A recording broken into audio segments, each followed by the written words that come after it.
عزیزان گرامی، بات بڑی حسین اور بہت ساری باتیں ہیں، لیکن اتنا طے ہے کہ ہم اگر اس گھرانے پہ درود و سلام بھیجتے ہیں تو یہ درود و سلام ہمیں حکم ہے کہ ہم بھیجیں جی، اور اگر ہم کسی پر لعنت بھیجتے ہیں تو یہ ہمیں حکم ہے کہ ہم لعنت بھیجیں۔ یہ جوان مجھے نظر آ رہا ہے کہ پڑھے لکھے جوان ہیں، آپ ایک سائٹ جا کر کھولیے www.reborn اہل بیت، اہل بیت کے نئے چاہنے والے، نئے بچے، اہل بیت کے نئے چاہنے والے، اس میں 1000 سے زیادہ جو میری اپنی معلومات ہے وہ غیر مسلم ہیں جو شیعہ ہوئے ہیں۔ انہوں نے اپنے احساسات، اپنے جذبات ڈالے ہیں کہ جی ہم شیعہ کیوں ہوئے ہیں۔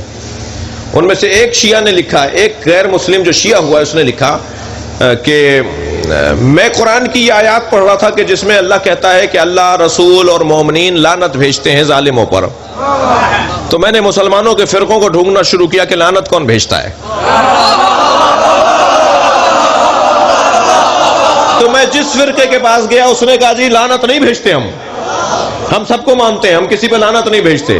تو میں ڈھونڈ رہا تھا کہ کوئی ضرور ہے جو لعنت بھیجتا ہے۔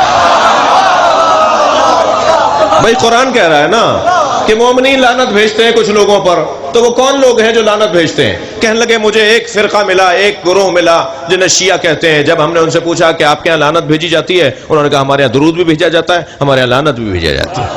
تو میں نے پوچھا کس پہ لعنت بھیجی جاتی ہے؟ کہنے لگے نام نہیں بتائیں گے اس لیے کہ ہماری عبادت محدود ہو جائے گی۔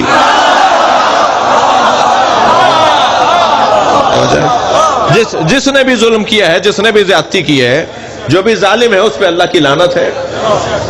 عزیزان گرامی، بہت سارے لوگوں کو یہ بات ہضم نہیں ہوتی۔ قرآن کہہ رہا ہے لعنت بھیجنے والے کچھ لوگ ہیں، کچھ مومنین ہیں جو لعنت بھیجتے ہیں، تو بھیجیے نا، مومن بنیے۔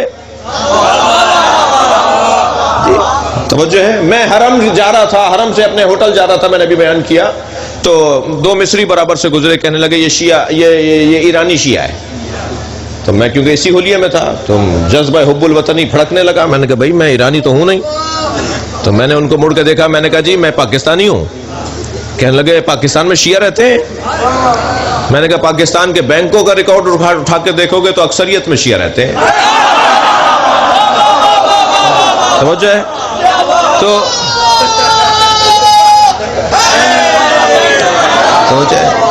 تو بہت ساری باتیں ہوئیں، جی ہاں بہت ساری باتیں ہوئی ان سے رستے میں۔ اس میں سے ایک بات انہوں نے کی، میں یہ بات کر کے آپ سے اجازت چاہوں گا۔ انہوں نے ان میں سے بہت ساری باتوں میں ایک بات یہ کی کہ جی آپ درود و سلام جو پڑھتے ہیں یہ شرک ہے، یہ کفر ہے، مر گئے، رحلت کر گئے، دنیا سے چلے گئے، ان پر جو زندگی میں سلام بھیجنا ٹھیک تھا، مرنے کے بعد ان پر سلام بھیجنے کی کوئی ضرورت نہیں ہے، پہنچتا ہی نہیں ہے، فضول کام ہے، معاذ اللہ۔ یہ ساری باتیں اس نے مجھ سے کی۔ میں نے کہا جی اسے کیسے سمجھاؤں کہ پہنچتا ہے، مگر وہ مان ہی نہیں رہا تھا۔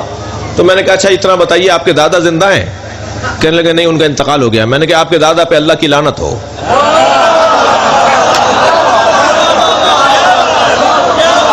یقین جانیے مجھ سے ناراض ہو گئے، کہنے لگے آپ میرے مرے ہوئے دادا پہ لعنت بھیج رہے ہیں۔ میں نے کہا لعنت پہنچ گئی، صلوات نہیں پہنچتی۔ مجھے تو ایسا لگتا ہے کہ بعض افراد لعنت روکنے کے لیے درود روک رہے ہیں۔ زندہ قوم بنو بھائی، بیدار لوگ بن کر دکھاؤ، سمجھدار لوگ بن کر دکھاؤ۔ یہ کیا بات ہوئی کہ درود و سلام بھیجیں گے مگر لعنت نہیں بھیجیں گے؟ مرد ہو تو برے کو برا کہہ کر دکھاؤ۔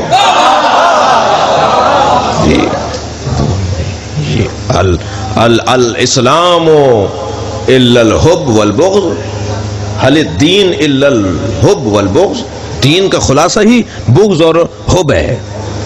ہو نہیں سکتا کوئی دیندار ہو اور وہ محبت نہ کرتا ہو اور نفرت نہ کرتا ہو۔ صرف محبت نہیں چلے گی، ہم بھی مانتے ہیں، ہم بھی مانتے نہیں، اہل بیت کے دشمنوں سے نفرت بھی کرنا پڑے گی، تب جا کر معیار مکمل ہوگا۔